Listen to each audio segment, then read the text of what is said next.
El Institut Valencià de Finances, organismo dependiente de la Conselleria de Hacienda y Modelo Económico, es el principal instrumento de política financiera del Consell. A través del IVF se canaliza la oferta de financiación de distintos organismos hacia proyectos de inversión considerados estratégicos para la economía valenciana.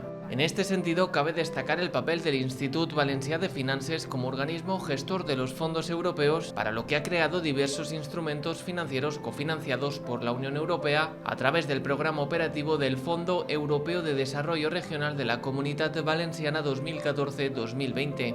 Estos productos financieros permiten llevar a cabo en la Comunitat Valenciana importantes proyectos de inversión empresarial. Uno de ellos es el bautizado como Nadie sin su ración diaria. Se trata de un proyecto que ha sido capaz de digitalizar el sistema de donaciones de alimentos desde la recolecta hasta la distribución. Nadie sin su ración diaria es un sistema y una plataforma que permite a los bancos de alimentos y a las entidades sociales digitalizar el proceso de recolecta y distribución de donaciones de alimentos, con el fin de hacerlo más eficiente y sobre todo trazable y transparente.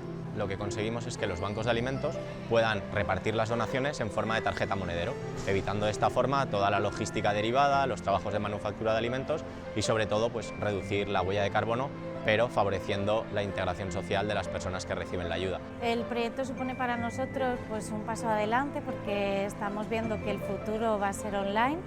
Está claro que la donación de producto físico siempre va a estar y queremos que siga estando, pero sí, para evitar las colas de reparto, este tipo de iniciativas con Nadie sin su ración diaria nos da esa alternativa a que pueda ser online y que la gente pueda aportar tanto en estos tótems como directamente desde su teléfono móvil. Estas donaciones llegan directamente a los bancos de alimentos, quienes las reparten entre las personas beneficiarias mediante la utilización de una tarjeta monedero.